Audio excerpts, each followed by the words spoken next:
Дали можеме да почнеме? Тука сме. Добар ден на сите.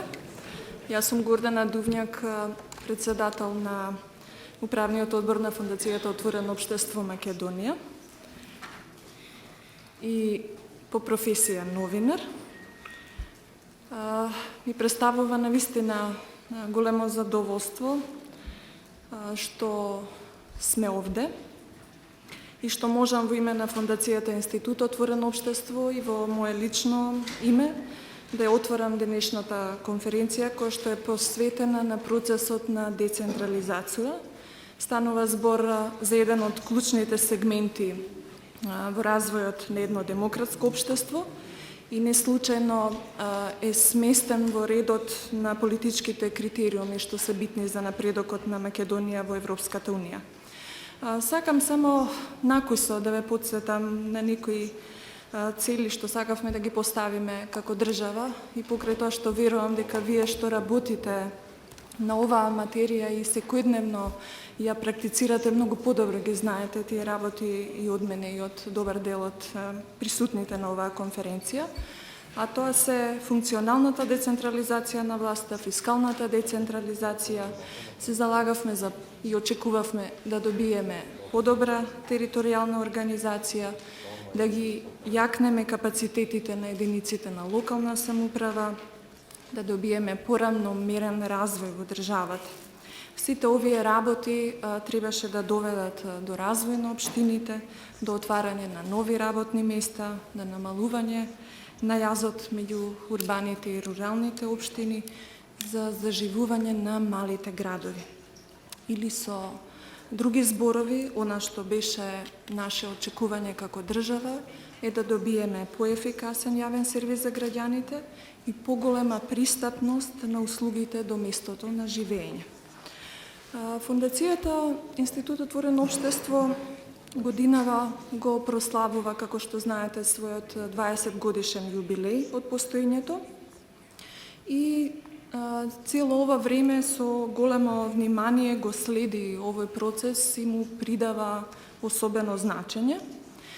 Гледано пак од аспект на активностите на програмата за локална самоуправа, сите овие години, практично 10 години наназад, почнувајќи од донесувањето на Законот за локална самоуправа во 2002 година, Фондацијата се залага за поголем степен на децентрализација на надлежностите, но и дава директна поддршка за тоа да се случи преку јакнење на капацитетите на општините за спроведување на надлежностите, градење на механизми за учество на граѓаните во овој процес на донесување на одлуки, со обуки за општините, како да може тие полесно и поефикасно да ги користат европските фондови. Во соработка со Швајцарската агенција за развој, Фондацијата спроведува форуми во заедниците, на кои граѓаните во соработка со општините одлучуваат за своите приоритети, изготвуваат проекти, а избраните проекти се финансираат со здружени средства.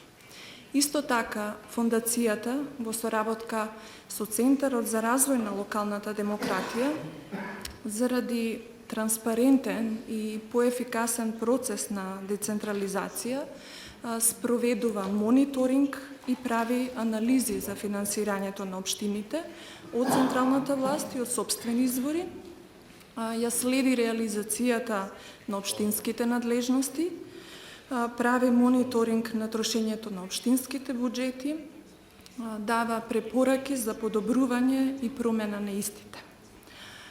Што покажуваат анализите на Фондацијата? Покажуваат дека граѓаните ги чувствуваат промените во овој дел и одаваат признание на придобивките од децентрализацијата, особено ако се спореди со периодот пред 10 години, но сепак она на што посебно забележуваат дека тој процес е исклучително бавен.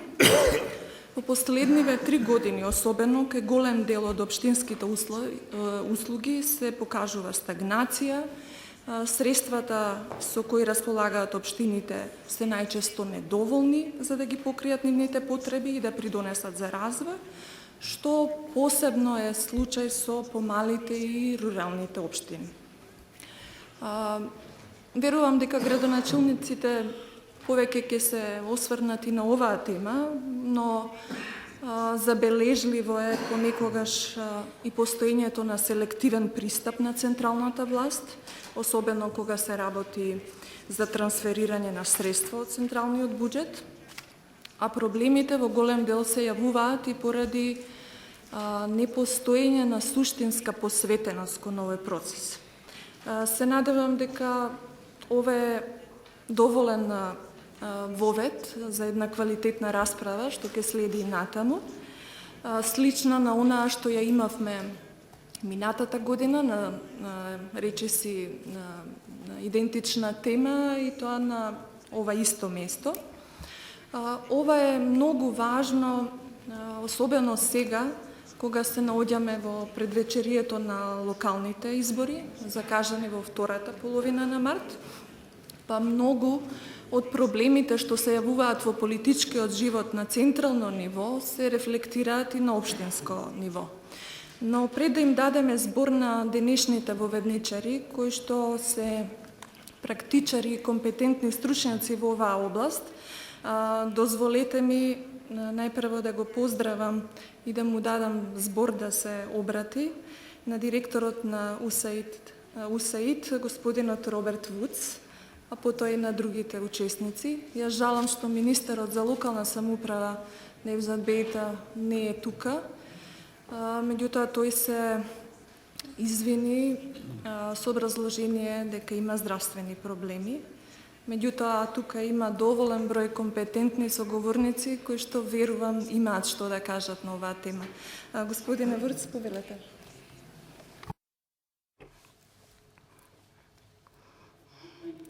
Благодарам многу. Почитувани градоначалници, почитувани гости, дами и господа, добро утро. Задоволство ми е што сум овде на конференцијата и што имам можност да ја нагласам заложбата на владата на САД за децентрализација и локален развој во Македонија. Од касните 90-ти години УСАИД беше силен поддржувач на децентрализацијата, помагајќи преку техничка помош, обука и системска поддршка за македонската централна влада и за локалните власти. Нашата помош се фокусираше на фискалните аспекти на управувањето со буџетот, како и на други развојни моменти. Фискалната децентрализација е голем приоритет за нас и ние им помогнавме на голем број општини во Македонија да ги развијат своите вештини за планирање, управување и извршување на буџетите и да ги постигнат стандардите на Европската Унија.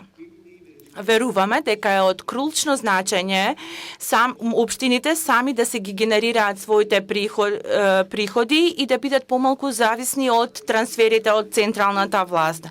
Ја поттигнавме централната власт да поддржи ефикасна децентрализација. Уште еден друг развоен момент е општините да бидат транспарентни и отчетни или одговорни кон локалните власти во однос на донесувањето на одлуките и спроведувањето на средствата што ги имаат на располагање.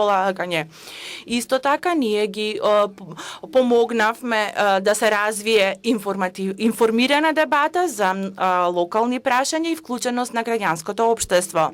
Граѓанското општество помага во децентрализацијата и го следи, го мониторира процесот на децентрализација и како овој процес може да се подобри и се разбира, ја промовира транспарентноста на општините.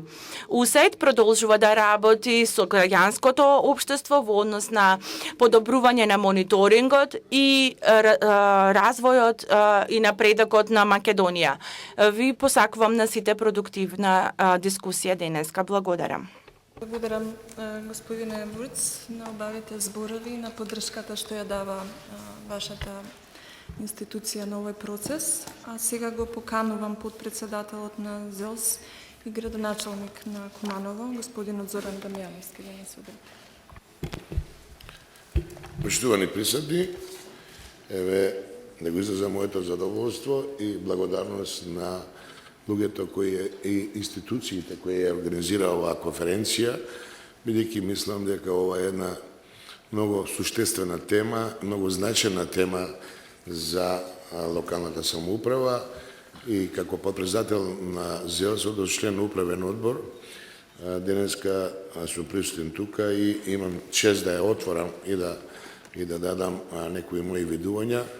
Овој протоколарен дел ќе го искористам да кажам некои збора во таа насока, бидејќи понатаму ќе бидам одсутен, спречен сум ради некои мои активности на локално ниво. Би сакал да ве поздравам сите вас присутни, мои колеги, пратеници, ресорни министерства, членови на ресорните министерства, медиумите и сите оние кои направија да овој денеска оваа конференција овака изгледа, се со цел да отпочнеме нешто што на некој начин ќе го стимулираме, централната власт да ги подобри условите за локални регионалниот развој.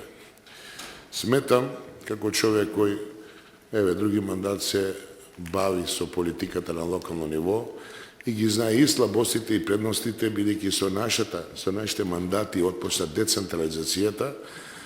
Мислам дека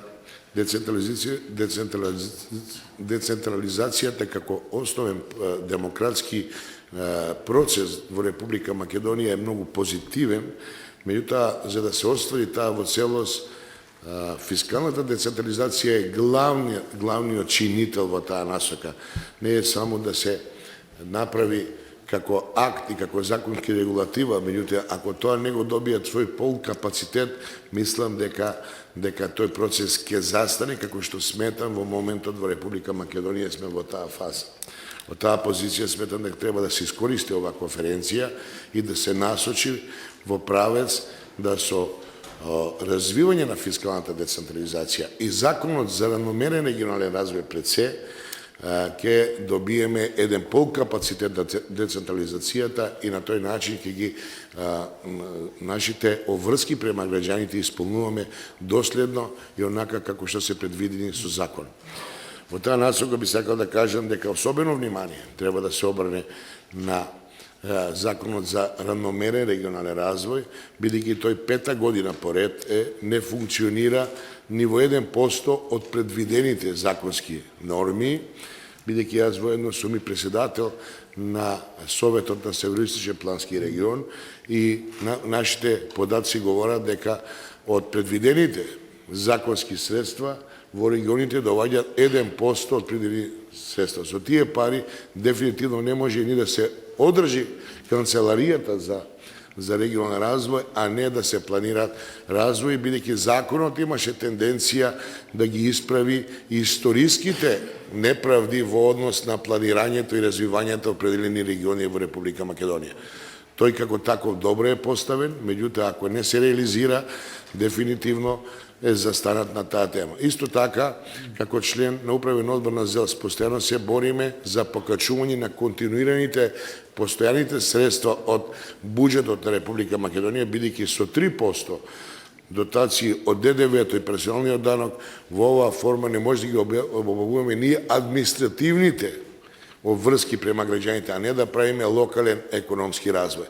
Во таа насока ја поздравам оваа конференција и сметам дека од овдека треба да произлезат заклучоци и сугестии, правци према политиката на централното ниво, да се ослободи од љуштите на централизацијата, да се даде поголема слобода, а тоа што каже господин Вурц во однос на отчетност, транспарентност, тоа е наша обврска. Има многу механизми како не следат во нашето работење и тоа мора да се прати и да се на некој начин постигне како крајна цел. Меѓутоа, без пари ние не може да креираме локален развој, не може да правиме равномерен регионален развој и тука е основата.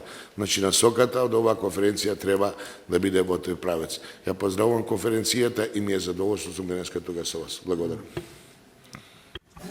Благодарам, господине Дамјановски. Навистина отворивте некои битни прашања на почетокот на оваа конференција. Верувам дека понатаму што повеќе ќе ги разработиме и ќе има што да кажат и градоначалниците, меѓутоа и оние луѓе од институциите што ја следат оваа област. А јас тука би завршила со мојот дел и понатаму работата би ја предала во раците на нашиот денешен модератор, господинот Јане Вртевски од Центарот за развој на локална самоуправа. Локална демократија, Центарот за развој на локална демократија.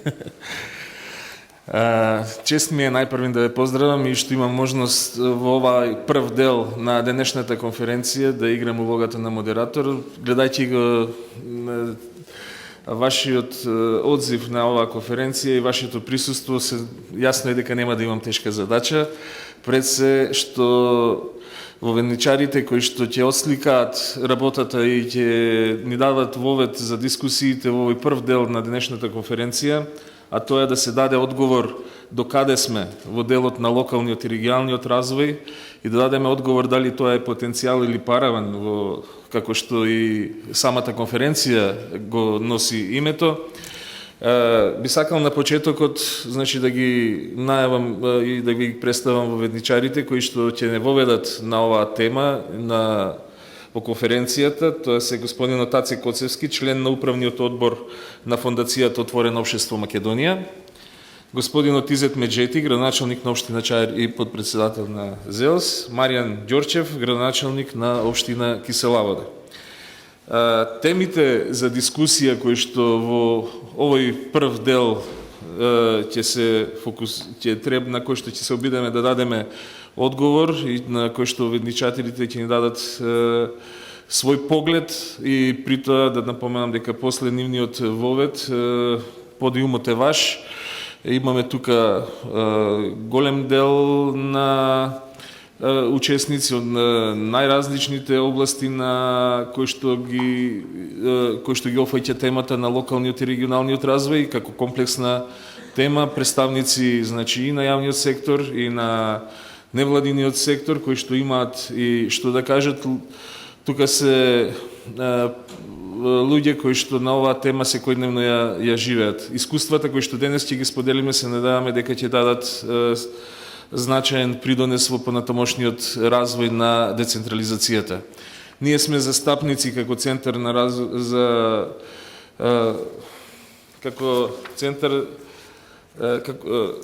ние сме застапници од центарот на дека демократијата, децентрализацијата и развојот одат заедно. Еден без друг не можат. И во тој контекст е градена и ова и сите наши активности. На почетокот ќе ми дозволите пред да им дадам збор на првиот воведничар во име на Центарот за развој на локалната демократија да посочам на влезот во салата. Имавте можност да добиете или да ги земете дел од изданијата кои што извештаите кои што ги работи Центарот за развој на локалната демократија со поддршка на ФОМ во изминатиот период. Сите овие изданија ги имате и на сајтот на ФОМ во електронска форма, во делот публикации, во делот на децентрализацијата.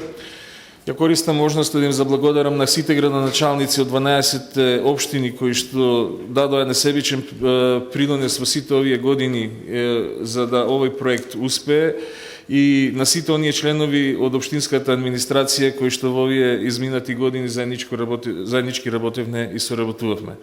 Исто така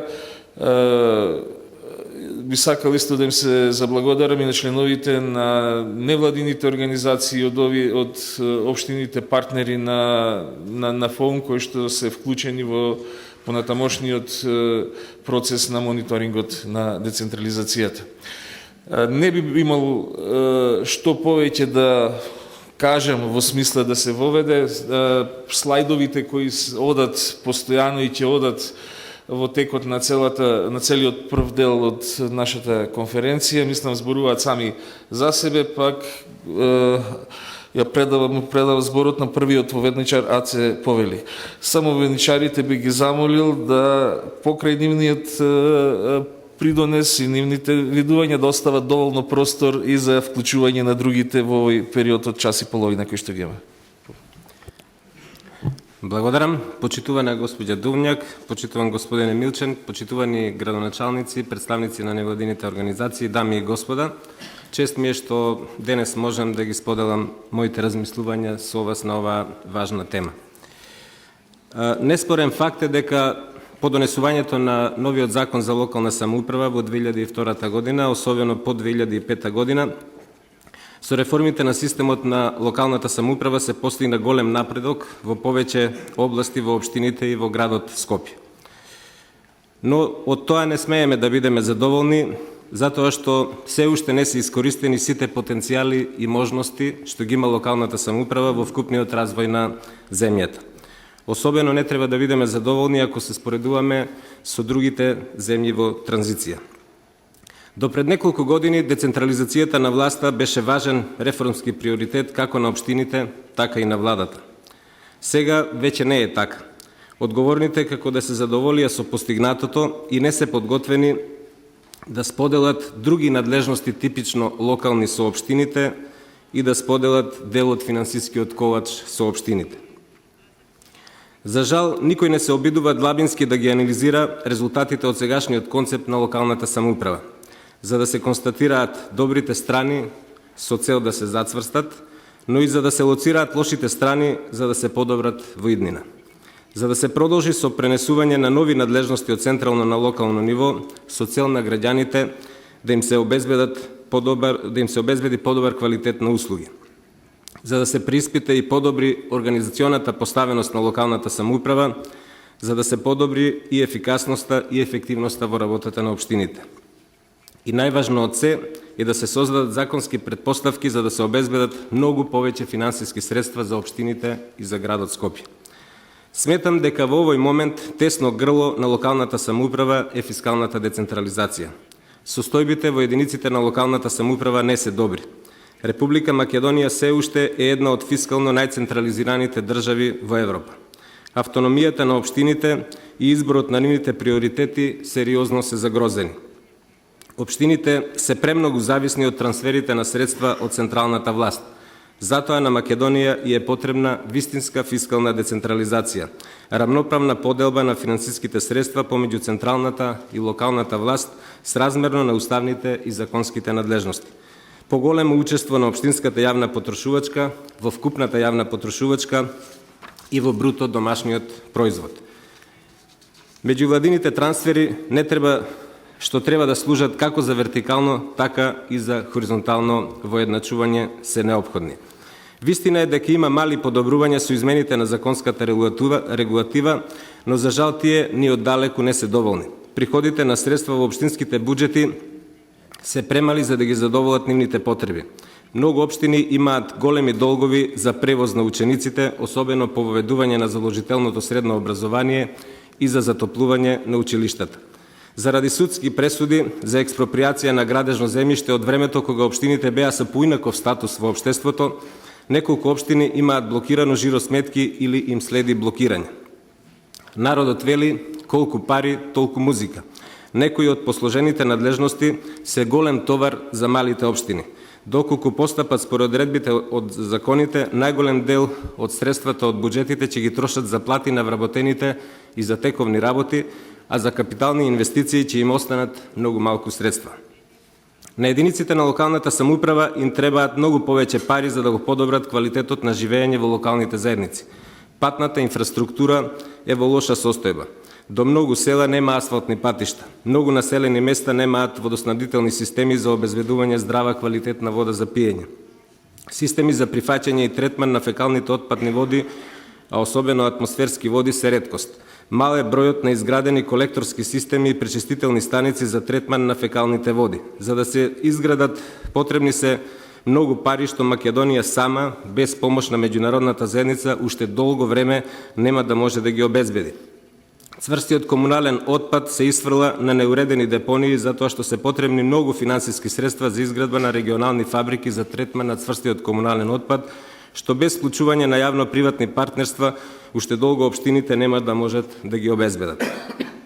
На многу училишни објекти итно е потребно да се извршат зафати за замена на кровови, особено азбест цементни, што се штетни за здравјето, да се подобрат условите во училниците, да се изведат термоизолациони фасади, да се заменат старите дотраени дрвени прозорци и врати, да се реконструираат топловодните системи. Во Република Македонија не постои една единствена капитална дотација. Системот на капитални дотации за општините е расцепкан. Не постои координација и усогласеност помеѓу владата, министерствата и другите државни органи при распределбата на капиталните дотации. Надвор од капиталните дотации со пратенички амандмани директно од буџетот на Република Македонија се трансферираат финансиски средства до единиците за локална самоуправа за изградба на капитални објекти според партиска пристрасност. Обезбедените средства за капитални дотации се многу мали и ни оддалеку не ги задоволуваат се поголемите потреби на општините. Учеството на капиталните дотации во бруто домашниот производ и во јавната потрошувачка е исто така мало. Единиците на локалната самоуправа и ЗЕЛС не се благовремено и соодветно консултирани и не учествуваат во преговори со владата во постапките за трансферирање капитални дотации. Владата на Република Македонија, иако е должна според законот, не соработува доволно со општините за прашањето од областа на финансирање на надлежностите.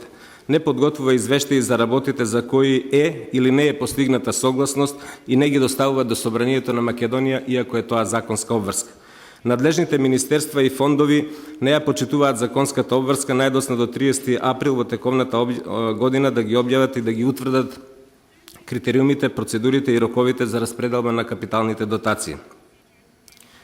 Министерството за финансии нема изградено соодветни човечки и технички капацитети за следење и анализирање на состојбите и за предлагање на конкретни решенија за подобрување на системот за финансирање на општините и за распределба на капитални дотации.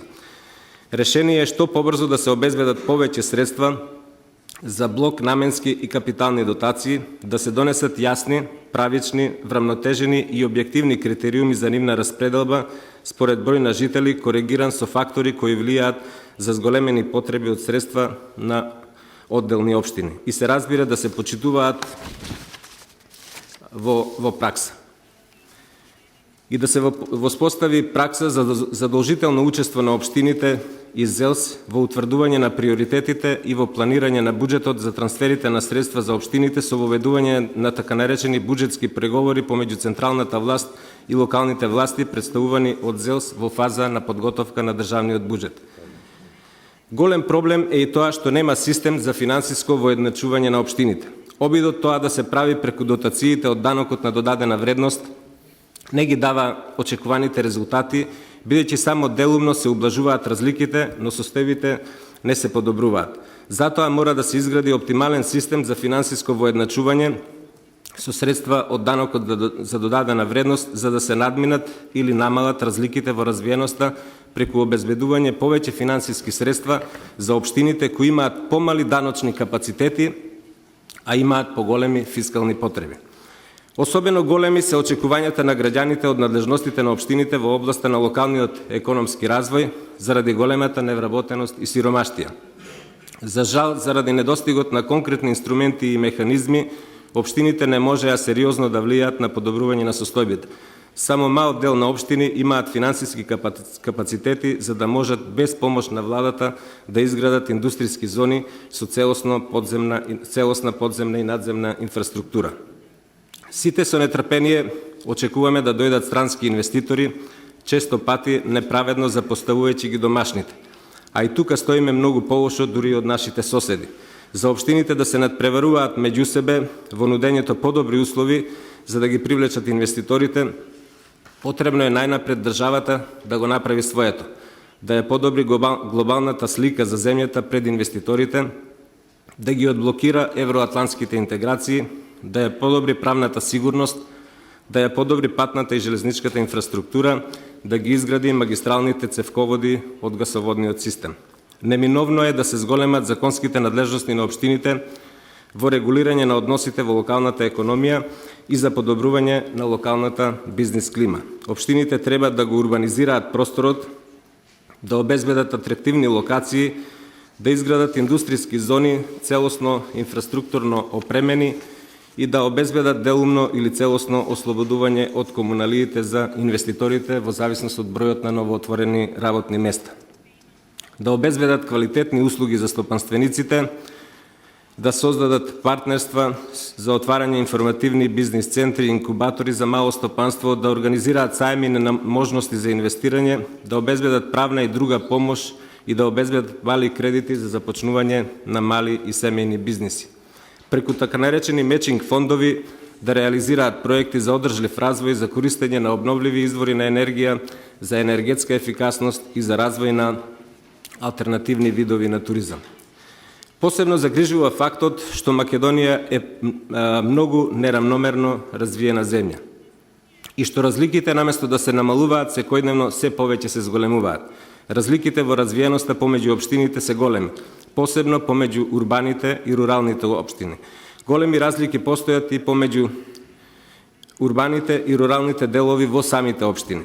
Особено се изразени разликите во развиеноста помеѓу град Скопје и еден дел од неговите општини и останатите општини со чест на мали исклучоци како што е Струмица и општина Илинден. Се поголемо е иселувањето на населението. Во последно време и на цели семејства од најразвиените делови на земјата во странство.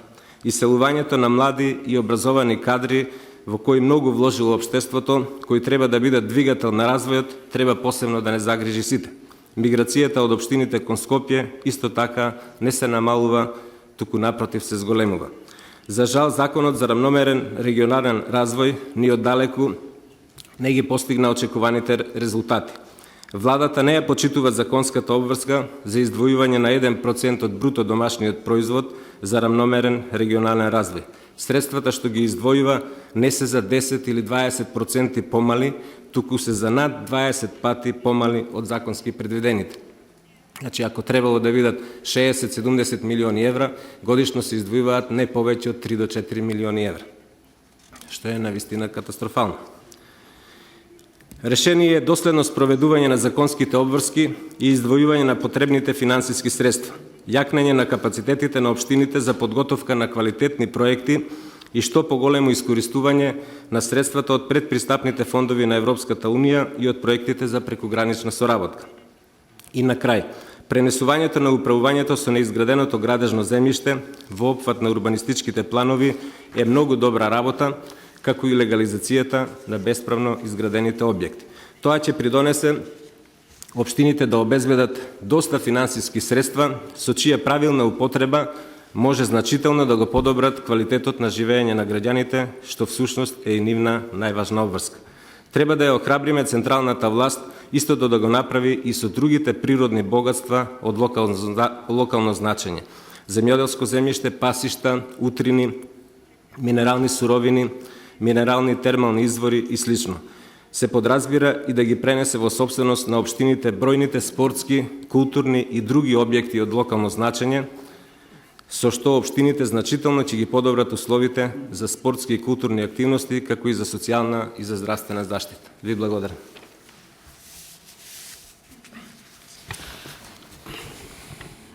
Благодарам, Манце. Пред да му дадеме збор да земе господинот Изет Меджити, јас во име на организаторите би сакал да му се заблагодарам уште еднаш на господинот Роберт Вурц, директорот на УСАИД, кој мораше да замине поради други обврски. Повелете.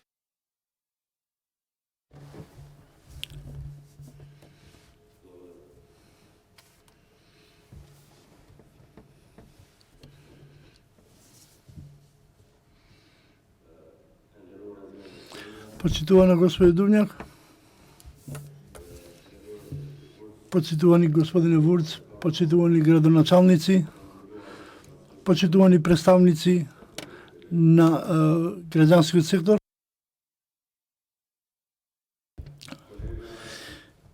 Бидејќи колегата Аца Коцевски речиси ги спомна сите проблеми со кои се соочуваат општините од 2005 наваму, тргнувајќи од искуството и како многу успешен градоначалник, се согласувам и ќе се потребам да зборувам за фискалната децентрализација која е сршта за локалниот економски развој на општините. Целосно се согласувам и многу е добро што се отвара една таква дебата, за да се види дали е потенцијал или параван за локален економски развој, дали децентрализацијата представува такво нешто.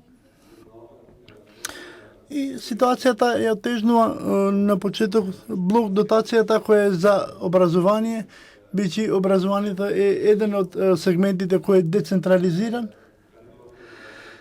И ова сега представува проблем за повеќето општини. Главниот проблем се појавува во фактот дека блок дотацијата се базира врз историските трошоци, без да се коригираат, да се преправат промените кои на цените на дериватите на енергијата, и тоа што најмногу го обременува тоа е централното грејење кое сега училиштите, градинките не ги третира како домаќинства, туку како индустријски објекти. И за едно училиште општината треба да плаќа и по 30-40 илјади евра за централно грејење.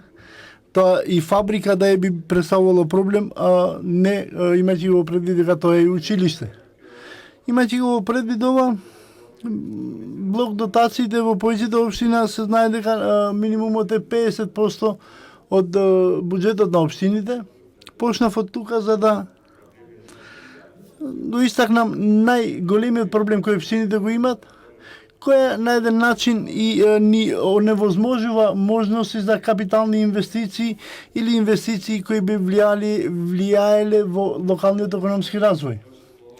Мислам дека е време ова да се разгледува повторно во склопот на Министерството за образование и Министерството за финансии, и време е да се отвара дебат и за законот за финансирање на општините, бидејќи според статистичките податоци Македонија заостанува во овој правец и една од најцентрализираните држави и во нашиот регион. Ако не се лажам, само Грција и Кипар се поцентрализирани држави од Македонија. Сите други држави во регионот се понапред во споредба со Македонија во поглед на децентрализацијата.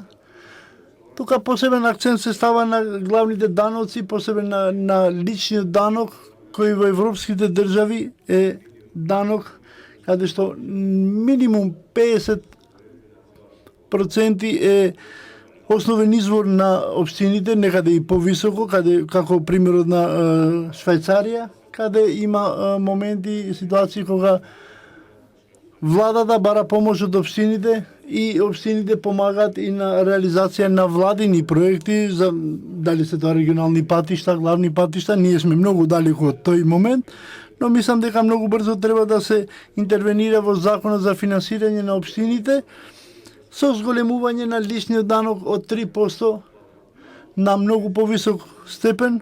Ова е барањето на зел се да помине на 30%. Има една промена кој ние го оценуваме, го вреднуваме добро, од 3 на 4,5 на ДДВ градуално, но тоа е сепак многу далеку од вистинските потреби на општините, и ова покажува дека Македонија е многу централизирана, биде 4,5% оди за општините, а останатата останува за владата, а овие се двата најосновни, најглавни извори како даноци од кои општината има приходи. И со промените во законот во финансирање на општините и коригирање на блок дотациите, посебно кај образованието, станува збор и за градинките, блок дотациите кои доаѓаат од Министерството за социјална политика, за да може да се помогнат на општините, да можат и тие директно да придонесуваат за локалниот економски развој, директно, а не непосредно, што се вика, само за да изплакнеме очи. Исто така за поздравување, но треба да се работи исто така и за скратување на процедурите, усвојување на приватно партнерскиот јавно-приватното партнерство како закон, и тоа може да влијае многу во овој правец, бидејќи тука може да се здружи и приватниот капитал, независно дали е домашен или странски капитал, кои би се здружиле со капацитетите, можностите кои ги нуди општината, и тоа би било еден стимул за подобар економски развој, локален економски развој.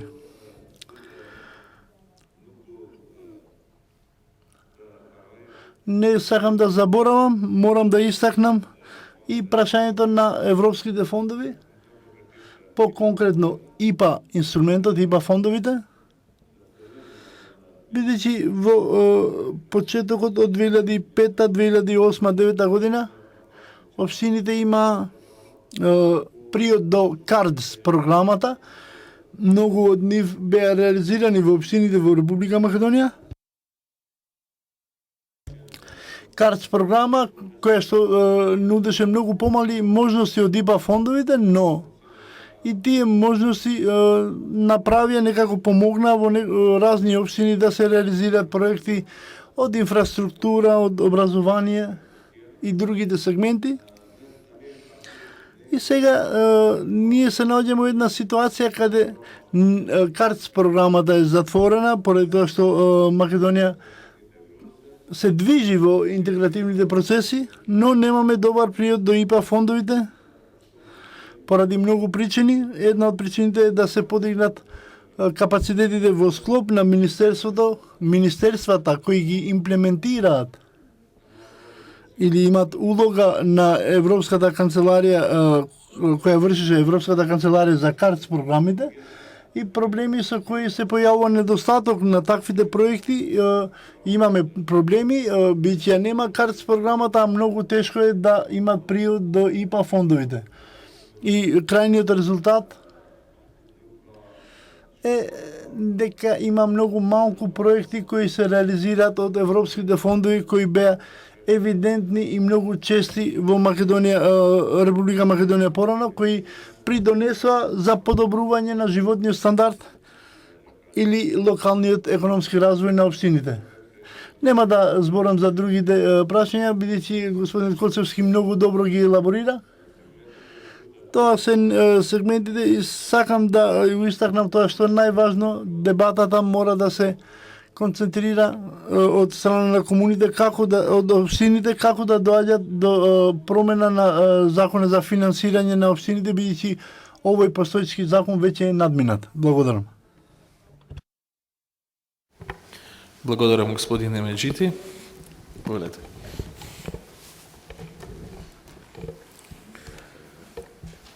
Почитувани дами и господа, ценети колеги, почитуван председавач госпожа Дувињак,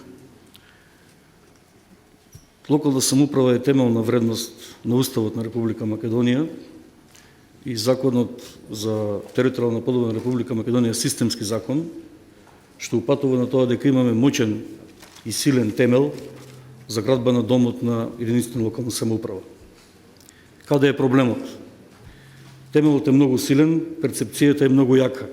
Република Македонија во стариот систем, како Социјалистичка Република Македонија, имаше високо развиена локална самоуправа, согласно уставот на тогашната СФРЈ и СРМ од 1974 година, до ниво на пренесени надлежности, што значи огромна ингеренција на локалната самоуправа. Тоа го заборавивме, таа перцепција изгубивме. Проблемот е во законите што ги внесовме 1995 година и 2004 година во парламентот на Република Македонија. Јас, за среќа или несреќа, учествував и во двата закона, еднаш како политичка опозиција, еднаш како член на парламентот, пак во политичка опозиција.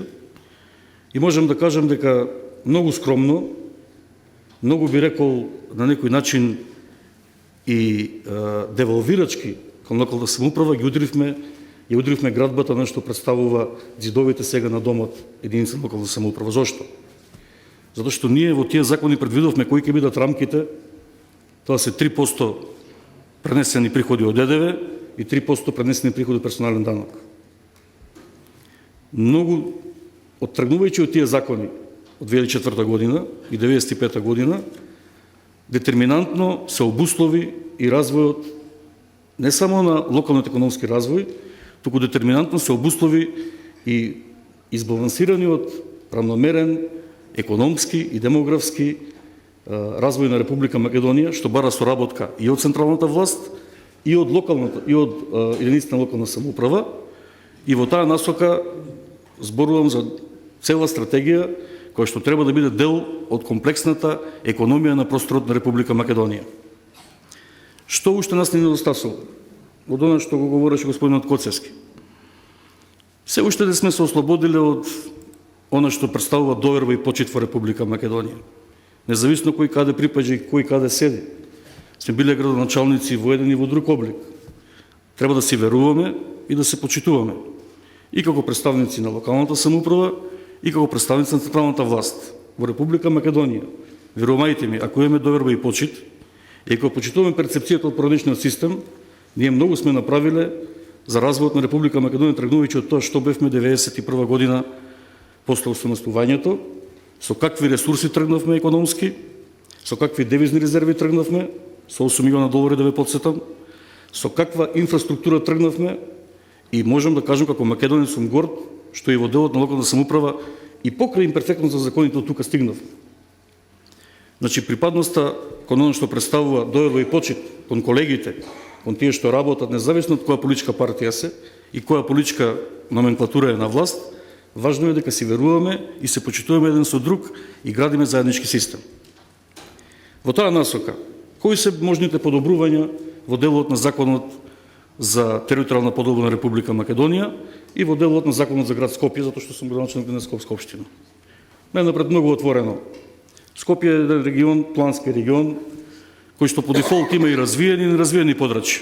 Значи, развиен е аеродром, центар, Карпош, неразвиени се Сарај, неразвиен е Чучер Сандево, развиен е Илинден и Петровец, неразвиен е Арачиново. Ако сакаме да имаме равномерен развој, локален економски развој, подхитно мора да се промени законот за град Скопје. Да има само еден градоначалник, да нема 10 општини, да се фузираат сите буџети на сите општини на градот Скопје. Градот Скопје ќе може тогаш на многу поелоквентно, на многу поефикасно и на многу покомпетентно ниво да ги решава проблемите на граѓаните на градот Скопје и во тој дел понатаму да врши фискално поравнување со буџетите на сите они општини кои што се во Скопскиот плански регион и поширок. Се работи за буџети кои што офаќаат некаде околу 120 до 130 милиона евра. Потаму, во делот на оно што представува дефинирање на изворните приходи на локалната самоуправа. Што е показател за значењето на локална самоуправа во една држава? Показател на децентрализацијата. Тоа е учествот на буџетите на единиците на локална самоуправа во вкупната јавна потрошувачка. Во Република Македонија таа не надминува повеќе од 6%. На ниво на Европска унија таа јавна потрошувачка е близу 55, 56, 57%. Вториот показател е колку изворните приходи учествуваат во оно што представува приход на една општина. Нашите изворни приходи не надминуваат границата од 20% од вкупните изворни приходи. Што ќе рече? Подхитно ќе мора оно што представува изворен приход на општината, данок на имот секаде и персонален данок, барем во онаа димензија за која што зборуваше господинот Меджити, најмалку 30% како што зацрта во овие преговори со владата на Република Македонија во овие 3 години. Јас како председател на финансиска комисија сум таму учесник во тие преговори и зацртавме дека наш став е на ЗЕЛС 30% од персоналниот данок кој што изнесува некаде околу 120 милиона евра на годишно ниво, 36 милиона евра да бидат дистрибуирани директно, односно на начин кој што значи деривативно изведување на приходите од таму, од таа територија, од каде што персоналниот данок се прибира. Таквиот начин на подобрување на законските одредби, со измени и дополна на Закон за територијална подолба на Република Македонија и измени и дополна на Законот за град Скопје, подразбира и некои други моменти. Да се екстрахираме од етницитетот, политиката на етницитет, да се абстрахираме од политика на регионален развој, затоа што ние не дозволивме да терминот регион го толкуваме во македонскиот локален економски развој. Регионот е природна творба на општествено-економскиот развој на Република Македонија, регионот Малеш, регионот Тиквеш, регионот Пелагонија, регионот Бојмија. Значи, ние не отидовме во двостепенна локална самоуправа и оттаму дискусијата за равномерен регионален развој на ниво на она што представуваше во Отоманската империја, вилајетот или во Франција префектурата или ред други губернатори во Руската федерација, ние не можеме на ниво на општина Кисела Вода или на ниво на општина Струмица да говориме за развој на целиот регион под Белосечкиот масив или за развојот, да речеме, Гевгилијата зборов за развојот на Бојмијата. Од тука, ако се екстрахираме од тие, би рекол, многу важни моменти, теоријата на етницитет и теорија на регионален развој е модерна теорија на развојот на Европската Унија. Главните дебати се водат тука. Европската Унија во моментот е фокусирана токму на развој на регионите Каталонија, Баскија, Гасконија, Прованса и проблемите за нивна, дури би рекол, тенденција за отцепување од унитарниот систем, односно федералниот систем на Шпанија и Франција. Проблемот во Република Македонија треба сега да го фокусираме тука. Ако имаме доверба и почит во соработка со централната власт, заеднички да ги здружиме силите и да направиме две категории. Значи, она што велиме, персонално данок кој што изворно деривативно треба да припаѓа на општината и данокот на имот, бидејќи сме капиталистичко општество и треба да знаеме дека тоа е општество на нееднаквости, треба да има прогресивна димензија. Тие што се побогати треба да плаќаат повеќе.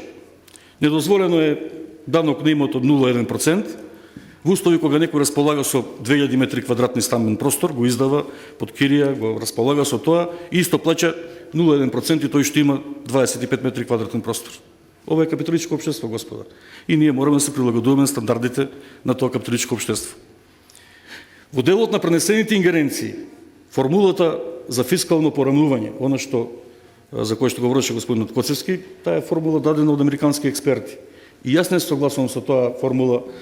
Територија, население може да биде подобрена, апсолутно може да биде подобрена, но во основа тоа е првиот индикатор како може да дојдеме до фискално порамнување во делот на што представува подоба на ДДВ и персоналец на како што во овој момент се прави и секогаш можеме да направиме повеќе. Од година во година таа формула се подобрува во дискусија со експертите кои што доаѓаат од надвор и во таа насока одиме, мислам дека одиме напред. Што недостасува? Недостасува исто точно дефинирање на поимот развиена општина, средно развиена општина, неразвиена општина. Оти ако го имаме точно дефиниран тој проблем, пример по некој показател асфалтирана улица по глава на жител или километар асфалт по глава на жител или некој друг параметар, тогаш ќе имаме фискално порамнување и на ниво на оно што представува фискално порамнување меѓу општините. Ако во општина, конкретно некоја богата општина во Република Македонија има буџет кој што го издржува тој моментум на развој на таа општина, таа може да изврши фискално порамнување во договор се разбира помеѓу ЗЕЛС и она што представува телото кое што на некој начин хардкор на работењето, административното работење на локалната самоуправа, можеме тогаш да дојдеме до тој моментум. Потаму во делот на она што представува зајакнување на капацитетите на локална самоуправа и локалниот економски развој, се многобројните до сега сиви зони на недефинирани активности. Ние имаме во Скопје дистрибуција на парно отопление, кој што е државен имот. За тоа топлификација или енергетика во Железара не плаќа ништо. А би требало да плаќа и на градот Скопје и на општините во градот Скопје. Од тој приход би можело да се направи исто понатамошно фискално порамнување во делот на што представува равномерен регионален развој, ако зборуваме за општински регионален равномерен развој, кој што е, се разбира, многу битен. И сите оние сиви зони како што се такси за ТВ и кабелски оператори, оптички кабли кои што се поставуваат низ териториите на општините, тоа го нема во ниеден закон. Телеком, например, ја прекопа цела општина Кисела Вода, за целата таа операција треба да плати некоја символична сума или било кој друг оператор, користат овие предаватели што се антени, за тоа ништо не плаќаат, има точење на алкохол во баровите, има ноќни клубови, сето тоа треба да биде предмет на едноточна анализа, тие сиви зони да бидат офатени како такса, која што општината може да прибира и на таков начин да дојде до многу повисок степен на, би рекол, приходна стапка, која што ќе возможи понатаму подобро сервисирање на услугите на граѓаните. Конкретно, околу неколку прашања кои што тука наметнати, дали фискалната децентрализација го поддржува локалниот економски развој? Да. Индиректно, затоа што со заложбите на соработка со централната власт, сите овие земени кредити од странство, затоа што капиталот е единствената вредност која што се оплодува самата себе си. Македонија нема достаточно капитал и нашата несреќа е што до сега 22 години се развивавме во најголем дел сами, со своји пари, со своји сили и со свој економски ресурс. Значи, земените кредити од Европската инвестиционна банка 50 милиони евра за фекални атмосферски системи и водоводни системи озможуваат локален економски развој. На општина Кавадарци да се направи, да речеме, водоводниот систем Блукар, на општина Киселево да се направи фекалниот систем Драчево, на друга нека општина Тетово да се направи пречиствателна станица. Потаму, земените грантовите кои се доделуваат преку Светската банка за локални патишта.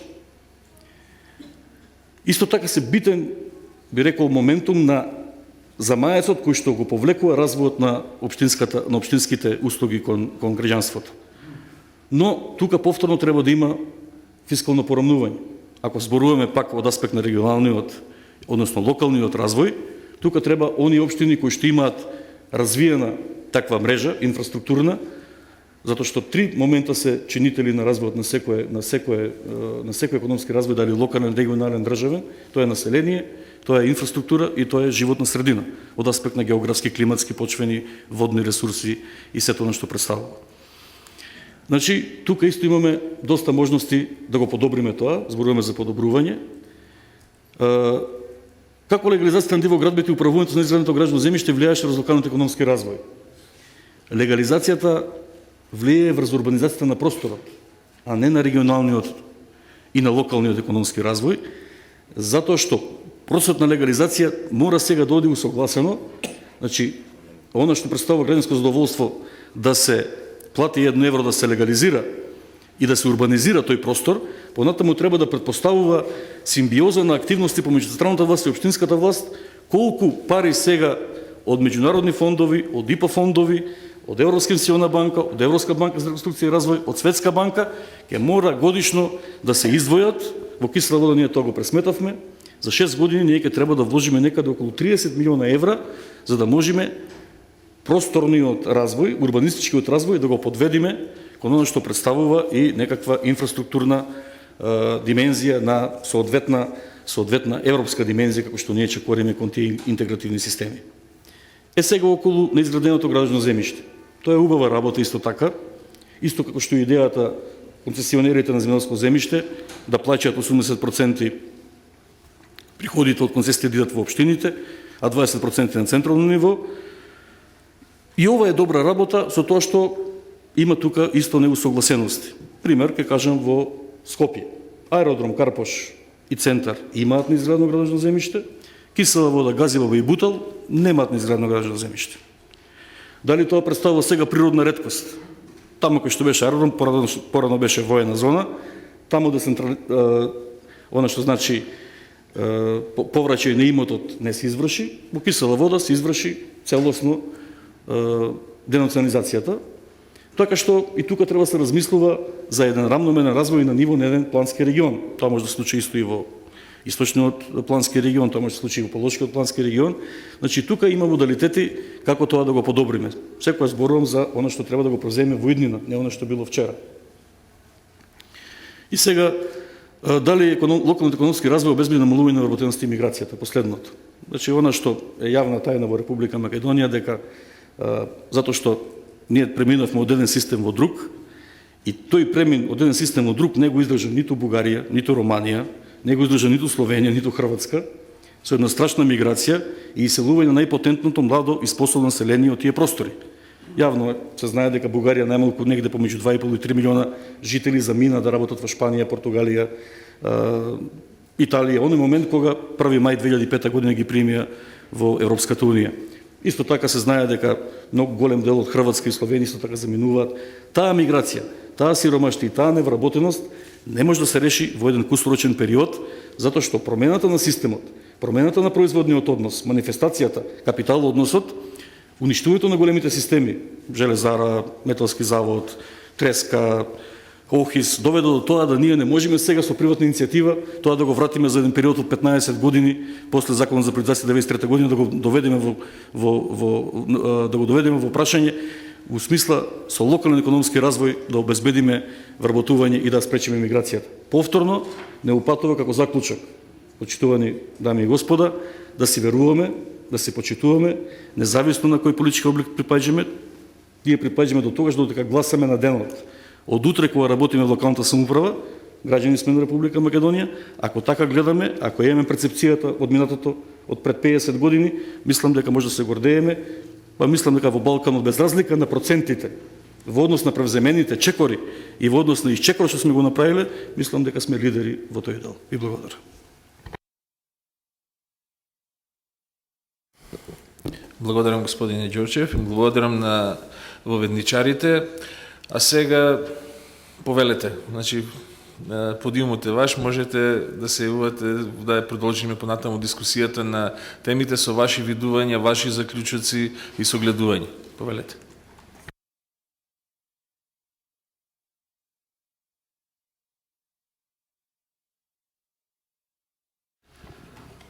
Прво да се представам, Киревска Светлана, директор на Фондацијата за мали и средни предпријатија во Скопје.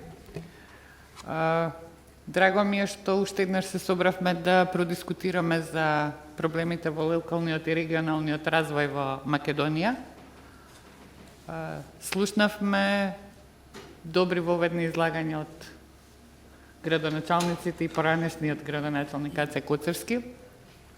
Меѓутоа, повторно слушнавме кои се проблемите на локалната самоуправа визави финансиските средства што ги добиваат од буџетот на Република Македонија и од нивните изворни приходи и начинот на распределба на финансиските средства од државата.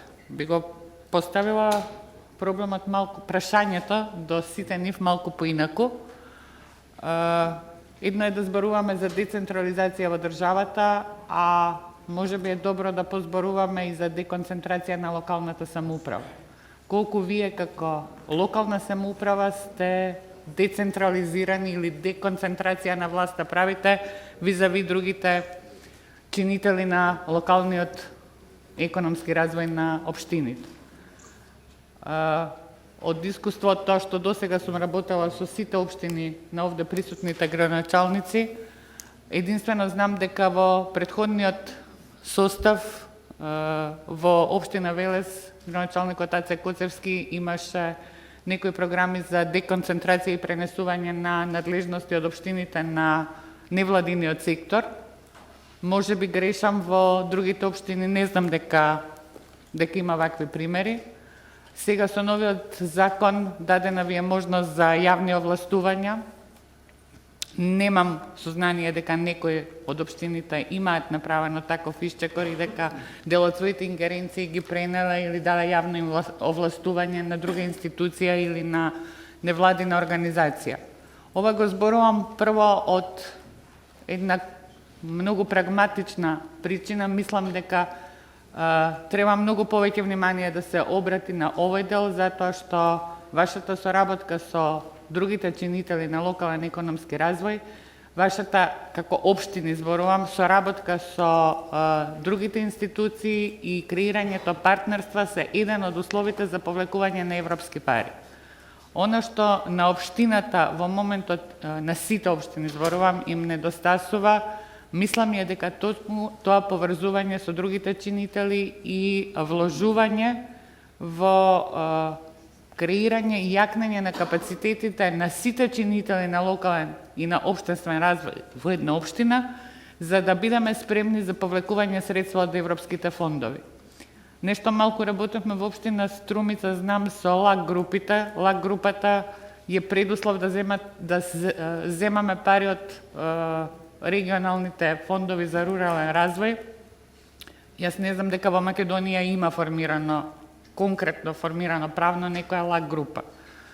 кооперативите немаат подршка, невладиниот сектор нема подршка. Исто онака како што вие гледате према како градоначалници, сега зборувам како представници на локалната власт во државниот буџет, така чинителите на локален економски развој на локално ниво гледаат во вашите буџети и сите ние чекаме што може да работиме заедно и да добиеме средства, со кои средства ќе функционираат институциите, не да добиеме средства некој да ни поклонува пари, да добиеме можност со буџетот на општината да работиме со вас. Мислам дека многу повеќе на некои вакви собери треба да дискутираме и за деконцентрацијата на локалната власт, не само за децентрализација на државната власт. Благодарам. Благодарам. Темата е начинот двигател на локалниот економски развој општината или државата. Тема доста актуелна, тема на која што денес ја дискутираме и треба да во првиот дел да одговориме до каде сме. Повелете кој ќе даде свој придонес на оваа тема уште. Добар ден на сите, градоначалник на Рачино. Ја пратев дебатава, ние гледаме дека тука повеќе се зборуваше за поразвиените општини, тоа значи дека урбаните општини. Ја го имам кажано ова и во 2-3 наврата, дека, ја се извинувам можеби од колегите урбани општини, него урбаните општини се должни на руралните општини. 50 години сите даноци, сите плаќања што требало граѓаните на руралните општини ги плаќале во урбаните општини. Што знаеме дека инфраструктурата е 100 пати подобра во урбаните општини него во руралните. Ние во руралните општини, значи се соочуваме, јас зборувам посебно за општина Рачиново, меѓутоа можам и опширно да зборам, пошто бев исто и во одборот на ЗЕЛС и ја познавам проблематиката на сите општини рурални во Македонија. Која знаеме дека пола-пола сме урбани и рурални.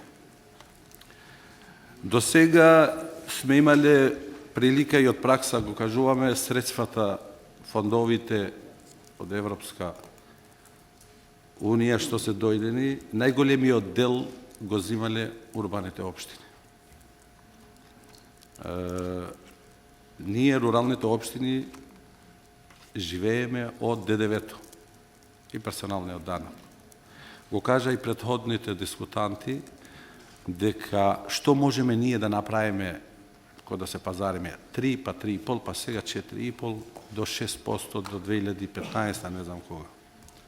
Што останува понатамо да се направи со руралните општини, кога знаеме дека со есенцијални проблеми се соочуваме. Ние знаеме дека сега зима нема проблем со водовод и канализација и тие работи. За да направиме идејни проекти, тоа кошта. Физибилити студии кошта. Ја во мојата општина, што имам земјиштето, уште не е под ингеренција, знаеме во цела Македонија, земјоделско земјиште ми е повеќе, за да направам ја индустријска зона, што веќе имаме идејен проект и поднесено до Министерството за економија и до владата, треба ја да го поделам тоа на блокови. Колку средства имам, толку по 1 хектар и до кога тоа ќе го направам до 2020. Не знам дали се разговара на ова тема, да им се помогне на руралните општини, за оние стварно, пошто предпоставувам секој градоначалник што е во својата општина сака да биде успешен. Меѓутоа не може да биде успешен ако има блокирана жиросметка, ако средства му доаѓаат само за наша, мислам зборувам ја за мојата, само за администрацијата, како да одвојам средства ја да направам еден проект. Општина 7-8 километри од метрополата, од центарот на градот, ние уште немаме регулирано водовод. Така го регулираме парчиња по парчиња. Да не зборуваме за канализација. Вие знаете дека што значи канализација за 17.000 жители. Ние со септички јами се бориме тука, чистат граѓаните, немат кај да однесат, па да зборуваме за депонии. Ние знаеме сите дека имаме депонии, Липково, Јарачиново, тука се соочуваме со проблеми покрај патот. Имаме диви депонии. Поминуваат граѓани. Сигурно и од колегите тука што ги имам доста поминувале на тој пат и виделе каква е таа бедна слика. Јас мислам дека треба да ја свртат главата малку на кај руралните. Не зборувам дали за Рачиново, ја воопшто зборувам, пошто ги имам прошетано сите општини. Имам читано и слушано на запад дека многу, не повеќе од урбаните општини, него со некои проценти доста се одвајат средства, посебно има буџет за руралните општини. Тука колку што гледам испаѓа, ситиот на гладниот не му знае. Не можеме ние секојдневно да излеземе пресови, да направиме ова ми фали, тоа ми фали. Може да е жално, може да е бедно. Во мојата општина детска градинка нема. И во други општини знам дека тоа го нема. Да не зборуваме театри, дом на култура или нешто, тоа е еден сон. Основните средства за да ги имат сите деца од комшинските општини што ги поседуваат, да ги имаме и ние. Ај сега да поминуваме на локален економски развој. Јас имам одредена парцела од 20 хектара. Тоа од земјоделско треба на градешно земјиште да се префрла. Тоа треба време, треба средства. Знаеме сите дека руралните администрации немат капацитет, немат обучени луѓе, дали зборуваме за администрација, дали за локален развој, дали тоа. Исто и на тоа да се обрне малку внимание. Ако сакаме да бидеме успешни. Ја имам прошетано во Хунгарија. Општина со 2000 жители, потполно цела инфраструктура има средено. Средствата за патишта, локални, за ние да направиме значи, некој локален пат од километар-два, знаете сите колку кошта тие средства. Знаеме колку буџетот на руралните општини се полни во општините. А урбаните општини секојдневно капе, дали од комунали, дали од плаќање на такси, секојдневно значи се полни општинската каса. Ние од каде? Ние чекаме на крај на месецот да ни дојдат блок дотации за образование, средствата од ДДВ да ни дојдат за платите и така нешто што можеме да закачиме, некој парче, некој светло, некој тротоарче, некоја дупка да се наполни тоа. До кога? Ја ги слушав сите дискутанти и ги кажа доста работи, меѓутоа, ја како градоначалник на рурална општина зборувам за сите рурални општини. Знаеме дека за една општина со 24 села, со тој буџет што го има, како може он да ги удоволи потребите на тие граѓани? Се надевам дека ова денеска ќе наиде негде на позитивна страна, да не се некој сега може да вика дека ете, пошто денешно време ги разбират луѓе се нешто на политички начин поени да се добиваме. Не, реалноста е тоа. Кај мене има дојдено посетено и министри, и дипломати, и сите виделе у каква ситуација. Тие работи основно за да се има еден нормален живот за граѓаните. Не сакаме ние да зборуваме за фонтани, за паркови, за тие работи. Зборуваме за да се стимулират граѓаните. Ние поседуваме добро земјиште. И ние знаеме дека има и пар фондови, доста пари. Како да ги користат граѓаните? Треба да се отвори по една канцеларија на рурални општини, да се има човек. Ете, градоначалникот не знае, не е успешен. Да се пушти човек и да им објасни на граѓаните. Да направиме професионални проекти, професионални барања, да не бидат одбиени граѓаните, да им се објасни до крај. Јас во мојата администрација имам 10 вработени. Што попрво? Каде да постигнам попрво? Знам дека други општини тоа го имат регулирано одамна. Знам дека општини што имат помали жители, ги имат сите сектори.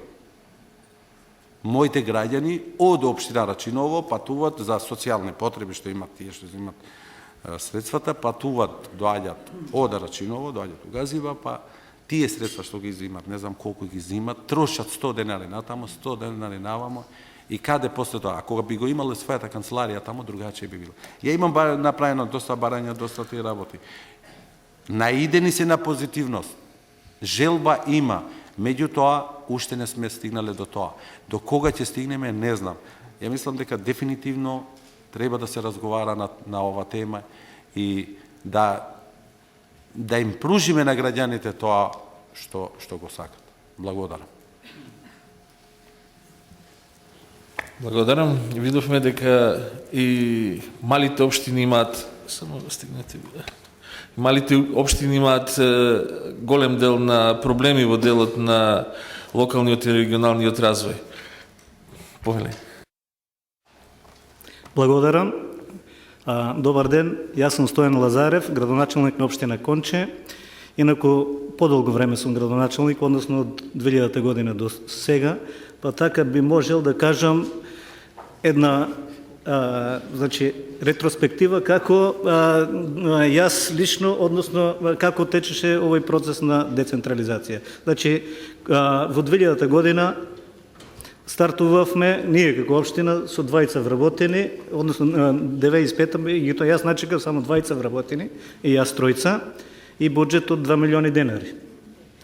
Тогашниот систем на локална самоуправа беше општини, мали комунални предпријатија, ништо повеќе. Што значи првите мандати, односно првиот мандат се занимававме со многу малку суштински работи. Со новиот закон, значи од 2007 година навамо, можам да кажам дека се направени многу битни големи промени како во законските решенија, така и во делот на финансирањето. Така, од 2 милиони денари, ова година буџетот ми беше над 90 милиони денари, и тоа реален. Сега, колку реален, друго прашање, бидејќи колку од тој буџет учествуваат изворните приходи, а колку се други средства, дали дотации, дали донации. Значи, ние како општина сме едно со најмалку собствени приходи, или неколку проценти, ако градоначалникот на Кисела Вода кажа околу 20%, ние имаме само 4% собствени изворни приходи. Значи, нееднаквоста во многу е широка димензија кога кажуваме помеѓу општините. Значи, ако земеме вкупните трансфери претходно и сега, имаме значителни големи поместувања нагоре. Меѓутоа, најголем проблем е во изворните приходи и посебно малите места, малите општини, најмногу проблеми имаат со своите изворни приходи. И тука може би треба да се бараат решенијата како ова да се подобри. Реално кажано, сега со сите тие трансфери што се направија во фискалната децентрализација и со 80% и градежно земјоделско земјиште, 78% минерални суровини и други некои решенија кои што се направија, значи направија некаде многу богати општини, стварно богати општини. Ние сега во моментот имаме едно 5 до 10 општини, можам да кажам дека дури не знаат и што да прават со парите, односно имаат премногу средства каде што се сочуваат со реално добро планирано трошење. Значи таму каде што минерални суровини има во изобилство, општините имаат добри приходи од неколку милиони евра годишно приходи, сега да не спомнувам општини. Исто така општините кои што се на добра позиција, како што каже Ѓорчев, и во самото Скопје 80% некаде значат многу во една општина, а во друга малку. Еве во мојата општина 80% од продажба на градежното земјиште, иако продаваме, стално имаме огласи, нова населба направивме, меѓутоа 80% се по квадрат евро до евро и пол оди. Колку да продадете квадрати, значи нема приливи. Од тие причини, значи покрај нееднаквоста да ја бараме, односно воедначувањето од страна на државата, што реално и законски е предвидено, а не е реализирано законски до сега, иако преку ДДВ нешто символично се прави, меѓутоа тоа е чиста символика. Значи, може би треба да се разгледа можноста и воедначување помеѓу нас самите. Реално сега, ако мојата соседна општина има 1,5 милиона евра само од минерални суровини, а ние немаме ниту денар, значи, дали е тоа, мислам, реално или не? Или некоја општина, например, се нашла до автопат. И нормално до автопатот, тие што имат добра позиција, градежното земјиште таму има вредност и приливите се големи. И во тој дел, значи, предлагам да се бара некаков начин на воедначување, односно ако треба и во нас самите како локална самоуправа да најдеме некакви механизми сето тоа да биде воедначено. Сега, значи, бидејќи сум подолго време во делот на миграцијата, колку општините овозможуваат да се запре миграцијата, иако, како што каже колегата, јас и како председател на Комисијата за рурален развој, значи, во делот на инфраструктурата, благодарение ние што сме и гранични општини, можеби и поддршка на некои други, значително направивме во развојот на инфраструктурата со изградба на, значи, и користење на европски проекти, повеќе европски проекти за меѓугранична соработка, ние веќе 3-4 проекти реализираме, исто така други проекти преку други донаторски куќи, што значи до сега прилично за мојата општина ќе кажам дека немаме место без водовод, 4-5 канализации се изградени, културен дом направен, што значи со голема пожртвуваност и континуираност има резултати, меѓутоа не треба тоа да биде по одредени општини, туку тоа треба да биде значи генерално сите рурални општини да имаат некаков минимален потенцијал. Што каже колегата 11 вработени, ние имаме 11 вработени, а 29 по систематизација. Сега прашајте не како функционираме. Значи еден вработен треба 3-4 надлежности да работи, а само законот за финансирање не задолжува да имаме 5. Ако земеме други некои обврски што ги имаме законски, што значи тешко можеме да се справуваме. Меѓутоа и покрај сето тоа има некои размислувања кај некои експерти да кажеме дека треба да се прави окрупнување. Значи окрупнување можеби, меѓутоа со менување на степенот на локалната самоуправа, бидејќи ние сме двостепени. Значи и сега имаме, што кажа председателката на мали и средни предпријатија, значи во поголемите општини имаме помала децентрализација, да бидеме реални, бидејќи таму потешко се иде и до градоначалникот, и до службите. Додека во помалите општини, колку сме помали, толку поблиско сме до граѓаните и што значи и во тој дел услугите, иако можеби поскапи.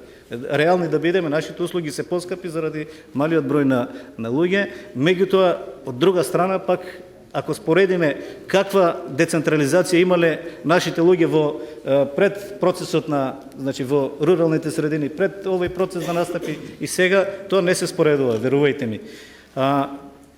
Да не должам многу, да оставам можност, бидејќи и другите колеги доста кажа, значи мислам дека најмногу што треба да посветиме е во делот на воедначувањето на посебно преголемите разлики, отстранување на преголемите разлики помеѓу одредени општини. Ви благодарам.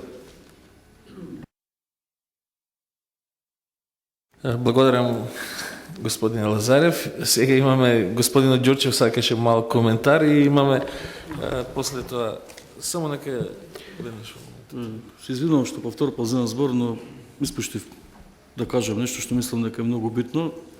Значи, ако сакаме да имаме локален економски развој, задолжително е потребна измена во Законот за банки, да може да се формираат општински банки. Затоа што без капитал развој нема. А демократијата, локални капиталот се чив зборови што не водат конвергентно, тие дивергираат.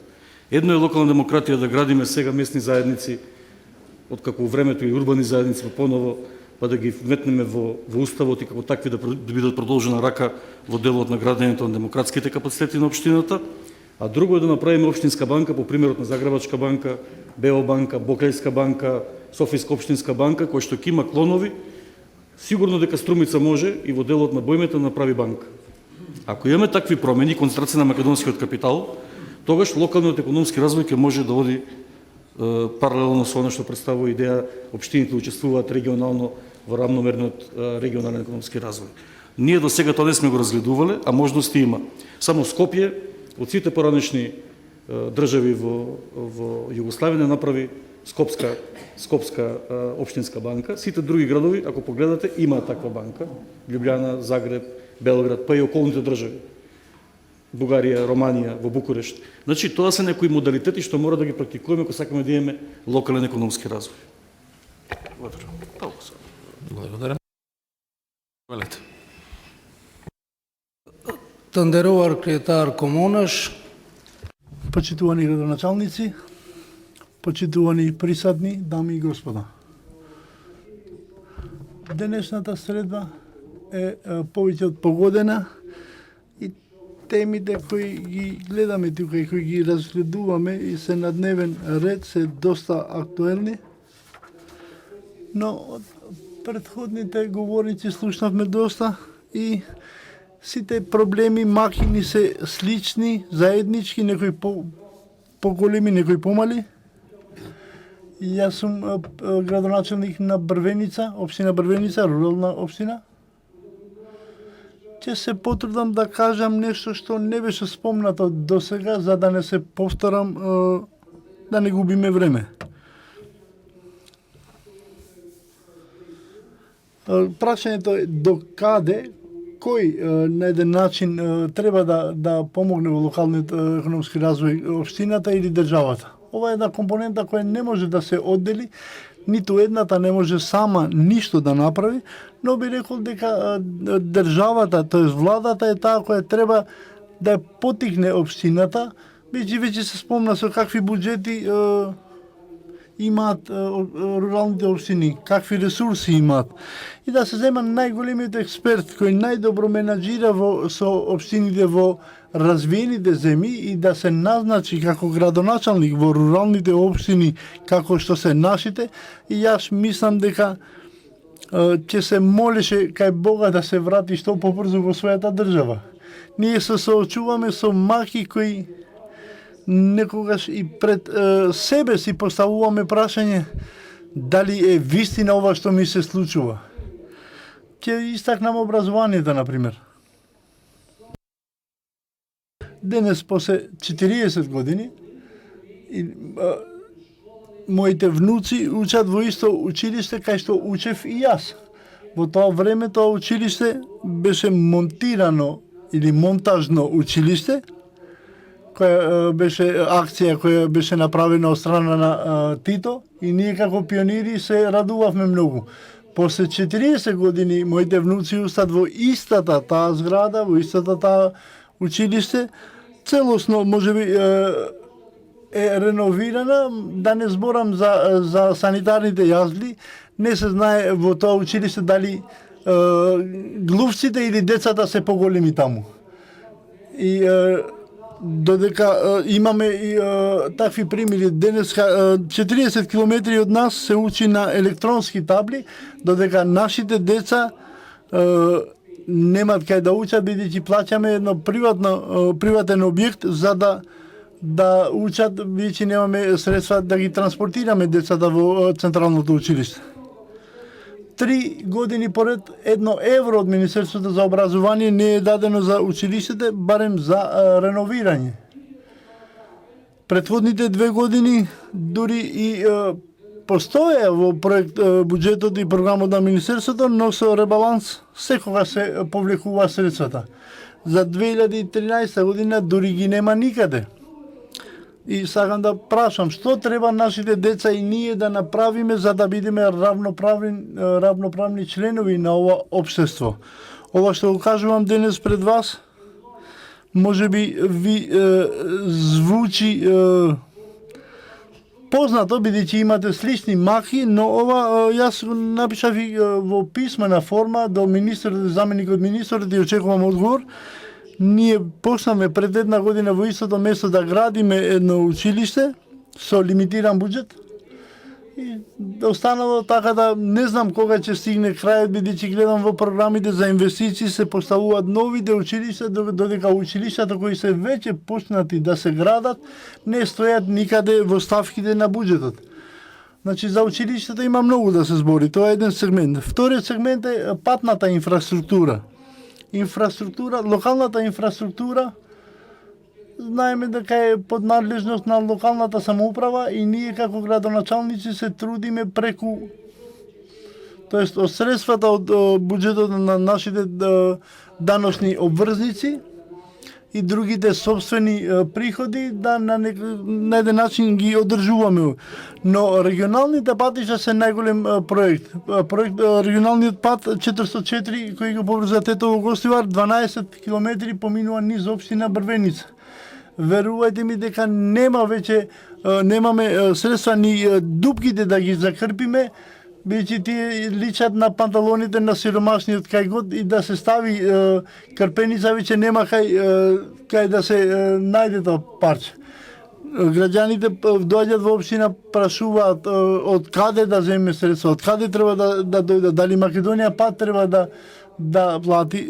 Сакам да се заблагодарам на директор на Македонија пат кој направи некои мали поправки.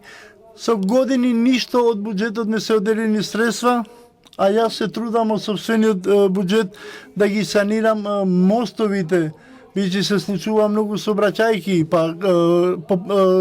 каналите околу патот кои ни се случи дури едно дете 10 годишно да умре, бидејќи нема странична заштита, нема сигнализација, нема никакви сообраќајни знаци, ништо нема, почитувани господа. Ова што кажувам, не знам дали има кој да го слушне од централната власт, да барем не слушнат за маките. Ние често пати нашиот револт сме го изразили, но на жалост тоа оди на глуво уво и се прави невидена дискриминација во 21 век. Не може сега постојат два нивоа на дискриминација. Првата е централна власт кон рурални и урбани општини, а вториот е тој кој има приоритет поради разните лобирања. Јас немам во мојата општина можеби луѓе луѓе пратеници кои ќе ги представат моите проблеми на собранието. Сакам да кажам дека сме оставени на милост на Бога. Јас како градоначалник се трудам граѓаните да не го чувствуваат тоа, но јас тоа го чувствувам бидејќи јас сум представник на моите граѓани. Патната инфраструктура, истакнав средствата кои се дават од Светската банка и Европската банка за развој, се доста големи средства, но се прашувам 5 години поред, ова е 4-та година, е реализирана само првата фаза. Средствата постојат, тие се наменети, проектите постојат, приоритетите постојат. Кај фирмата, компанијата кои ги врши овие работи. Ги гледаме тие машините на гранит, некаде патуваат, но ги носат во другите општини, кај им одговара на централната власт и каде мисли дека ќе добие повеќе гласови. Ние кои сме оставени некаде од страна, не знам на кого треба да се обратиме. Ја мислам дека ова е единствено место каде вие, кои сте тука присутни, има можеби луѓе кои можат да го дигнат гласот на разумот и ќе ги трансферират и ги пренесат овие пораки, иако ова ние сме во крајот на мандатот, но со нас не завршува развојот на светот, ќе дојдат и другите по нас, но се надевам дека во иднина ќе има и рационалност и разбирање за рамномерен локален економски развој. За локалниот регионалниот рамномерен економски развој не се прави вака. Регионот на Полог со многу општини за 2012 имаше буџет од 110.000 евра. Со ребалансот 50% се скратени. Направивме джентлменска поделба меѓу градоначалниците и ни доаѓа некаде околу 7.000 евра за 2012 за рамномерен регионален економски развој. Тие средства не се доволни доволни заплатите на вработените во канцеларијата за развој, а не да зборуваме за некаков развој. Со овие средства не може ни проекти да се подготват, и кога некој зборува за равномерен економски развој, мене ми изгледа смешно и некогаш и не знам како да реагирам и што да кажам. Но сепак, викам, ако вака ќе продолжи, секогаш викам подобро да се направи промена на законот за територијална распределба, за да граѓаните, барем градоначалниците, да не мора да ги трпат сите тие жалби од страна на граѓаните. Ви благодарам. Ви благодарам. Очигледно локалниот развој е она што не само што треба им да му посветиме внимание, меѓутоа тоа е оно што го живееме, тоа е нашиот живот. Регионалниот развој уствари е оној кој ни става и ни дава можности за поголеми или помални на поголеми и помали чекори да правиме во тој локален развој. Да видиме понатаму уште некое мислење до крај.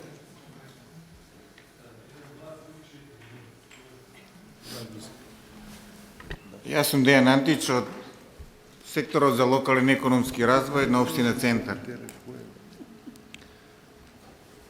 Веќе 3 години сум во локална самоуправа и длабоко мислам дека навлегов, а пред тоа работев долги години за USAID во делот на економскиот развој, помош економскиот оддел за развој на Македонија.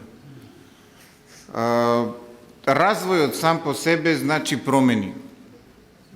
Постојано донесување на промени и иновации. Она што јас со тимот, со тие долги години додека работев, успеавме, значи на национално ниво работевме, успеавме за одредени напори да освоиме нови пазари, нови технологии,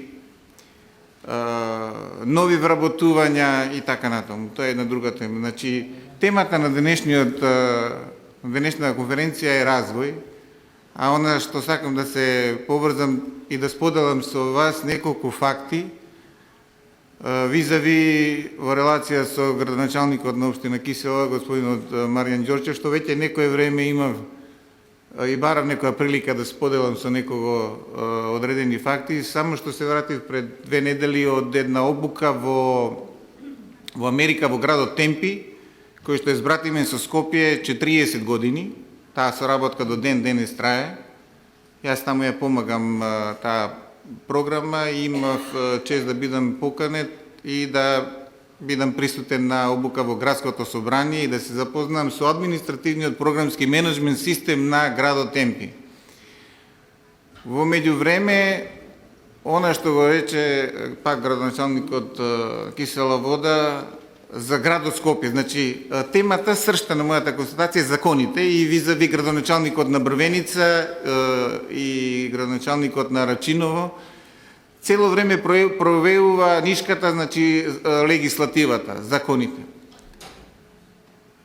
Оној факт што сакам да го споделам е следново. Градот Феникс, главен град на Аризона, има 1.400.000 жители. Поделен е на 9 општини, они вика дистрикти, кои што се само географска територија што се однесува до гласање. Тие 9, значи, општини гласаат за 9 советници, меѓу кои е градоначалникот и тоа е што се однесува до електоратот и до гласачкото тело. Значи, немаат посебни администрации. Значи, како општини се само таму за да гласаат. И покрај градоначалникот постои менеджер на администрацијата, значи сити менеджер, кој што е одговорен за сите департменти. Многу едноставна администрација.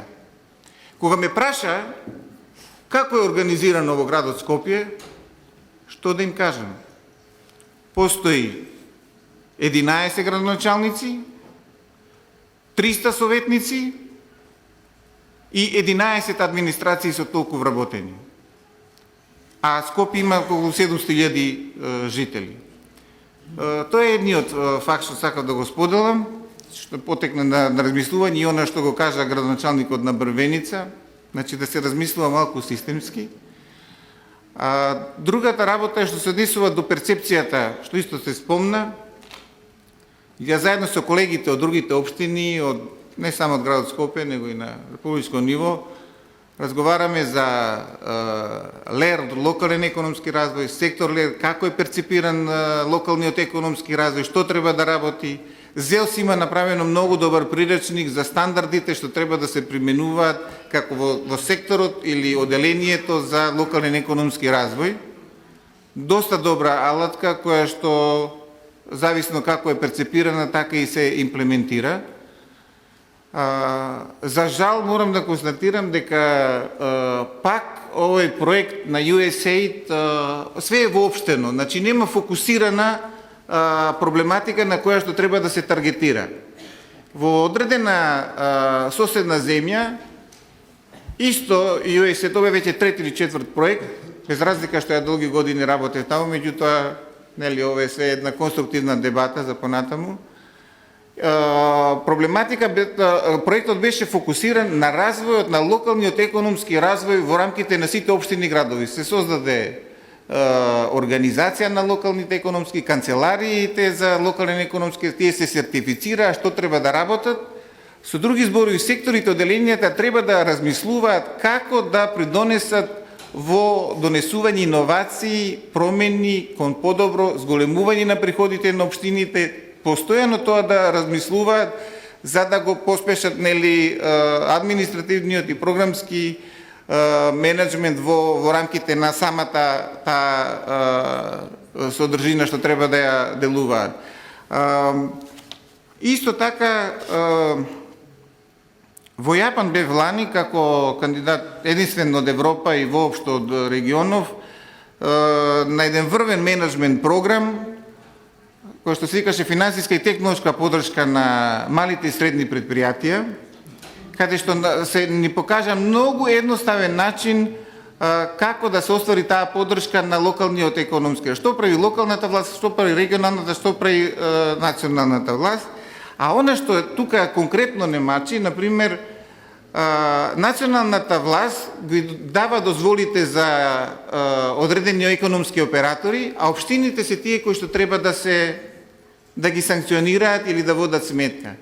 До ден денес нема ни една иницијатива или законска иницијатива за да се донесе тој закон да припадне во рамките на општината.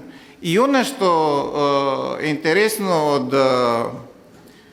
од Јапан, веќе се спомна два пати тие законски регулативи, еднаш во 95-та, 2004-та, мислам, или 2007-та.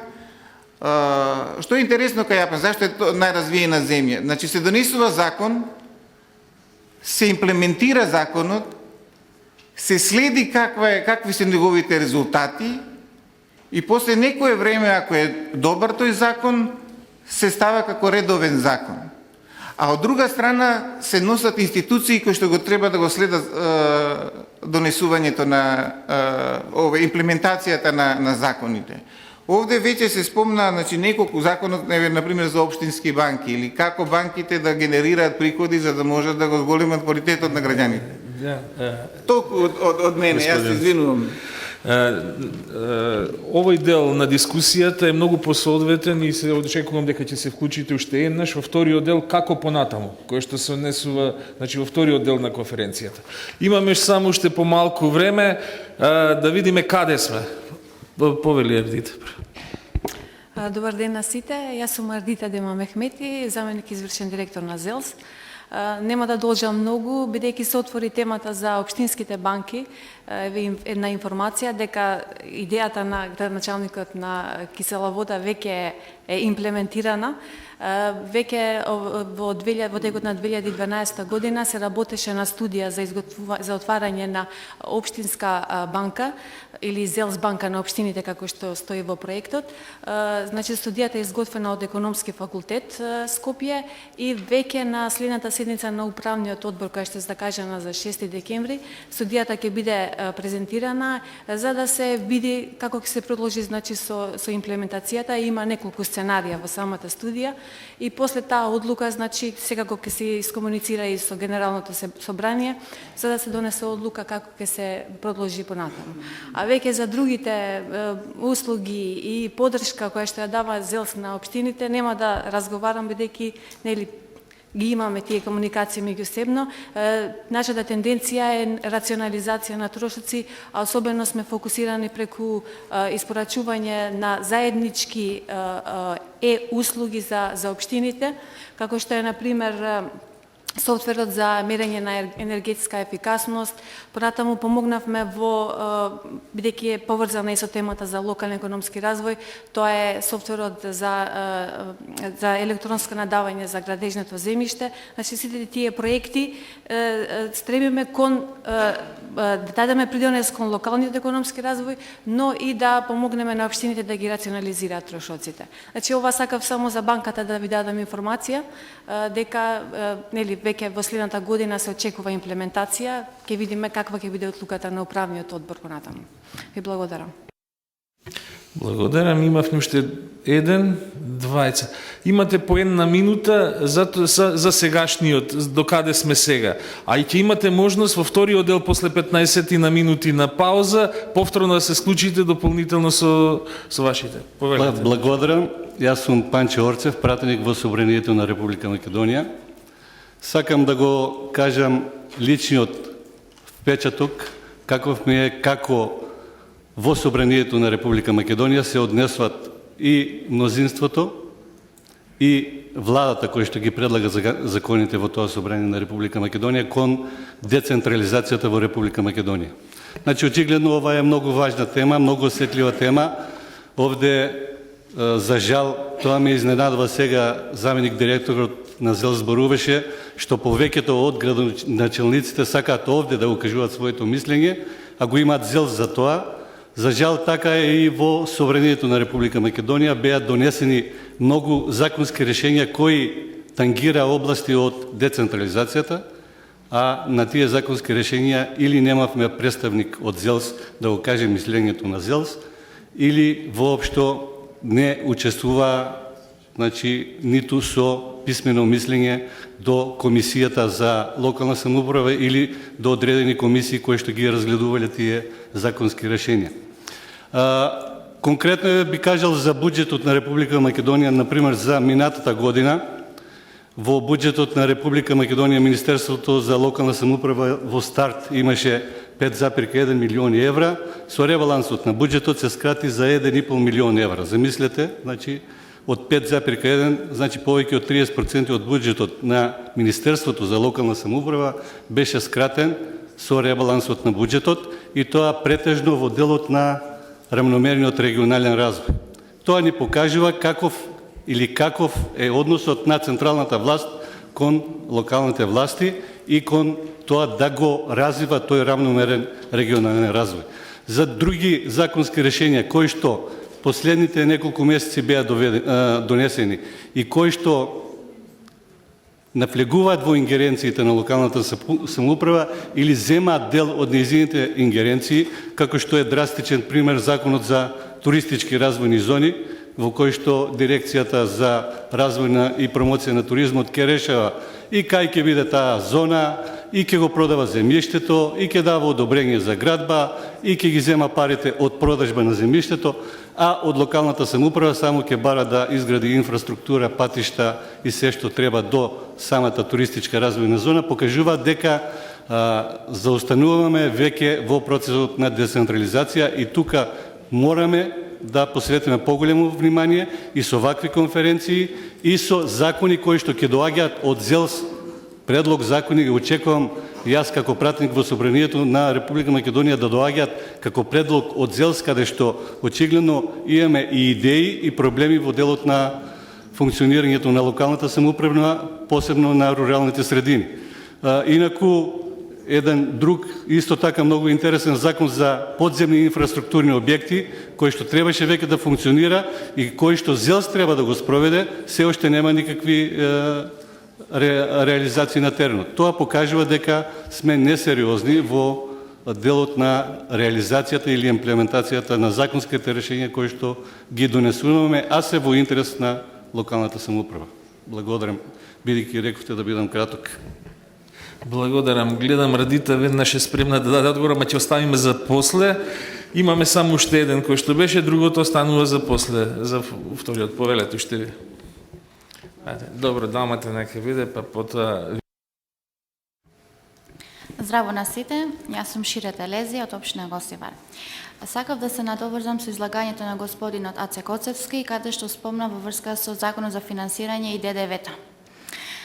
Сакам да напоменам дека во 2011, значи на сите општини во ниво на нашата држава им беа скратени сите блок дотации, иако со Законот за финансирање одредено дека треба тоа да се пуши на 12 рати, а пак последната кратко најдоцна до 15 декември во тековната година. ДДВ-то воопшто не им се пушта, значи на општините. Од една страна, ниту централната власт, ниту владата, значи не дате никакво образложение зашто тоа е направено.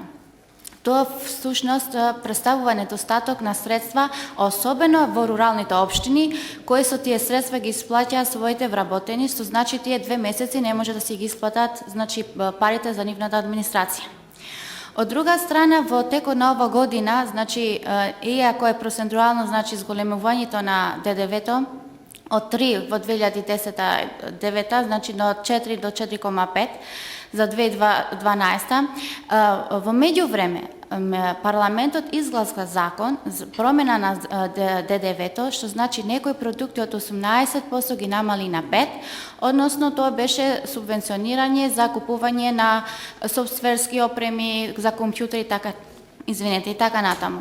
Но поентата е во тоа што при промените на овие закони воопшто ЗЕЛС не се консултира или пак тоа ги влече, значи општинските приходи, значи трансфери од ДДВ-то што ќе го имат општините на средниот рок.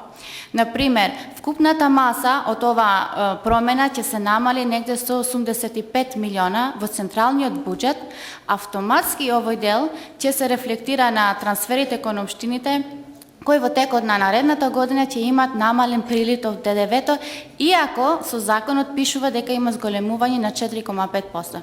Значи во пракса ова воопшто нема да се случи. Сакам, значи, да се надоврзам во тој дел дека фискалната децентрализација во нашата држава, значи, е во стагнација. Се направени анализи на регионално ниво и сакав да ја споделам пораката што ја даде еврокомесарот кој беше присутен на една регионална конференција и тој укажа дека доколку сакате да имате моćни држави, треба да имате моćни општини. Значи, мислам дека централната власт не треба да се плаши да ги зголеми трансферите, значи на општините, доку наспротив со тоа ќе го помогне локалниот економски развој, а од друга страна ќе имаме и поразвиена држава. Благодарам. Благодарам. Ширет беше 13-тиот говорник во оваа дебата во првиот дел, за да не остане ќе имаме простот, јас ќе бидам 14-тиот со неколку заклучоци, да не биде 13 бројот, а потоа во вториот дел мојот колега Георги Христов ќе продолжи со модерирање на вториот дел и сите оние другите ќе се вклучите после мала пауза. 1 минута за мене само. Очигледно е дека фискалната децентрализација е потребно понатаму да се продлабочува и да се проширува во неколку сегменти. Од зголемувањето на изворите на финансирање кои што ќе бидат дефинирани, па до процесите на воедначување што се потребни да постојат помеѓу општините. Прашањето на двигателот на локалниот економски развој, дали е општината или државата, денес во првиот дел на дискусијата видовме дека се испреплетени со тоа што може да се каже повеќе дека локалниот развој во моментот не е општински, затоа што општината во секој случај ги нема тие средства и можности тоа да го направи. А државен е онолку колку што државата е присутна во дел на општините. Како делот на легализацијата на дивоградот и управувањето со неизграденото градежно земјиште се голем потенцијал и ресурс во дел на општините, меѓутоа во секој случај целиот процес и неговиот развој во делот на секторот на недвижностите може и има потенцијал за локалниот економски развој. намалување на вработеноста и миграцијата денес се уште не е постигнато овие цели од досегашниот степен на локалниот економски развој и она што се резултати на рамномерниот регионален развој и целиот сегмент од оваа проблематика до денес може да се каже дека процесот обезбеди во најмала рака дел од општините да седнат заедно и онаа доверба што беше спомната која што е потребна да ја споделат во советите за регионален развој. Но дали направи промена? Одговорот е јасен не, затоа што она што законските решенија го предвидуваа и заложбите во пракса не се спроведени. Ви благодарам за учеството во овој прв дел на конференцијата. После мала пауза од 15 на минути, каде што кафе пауза овде ќе можете да се освежите, продолжуваме повторно. Конференцијата понатаму ќе води мојот колега Георги Христов.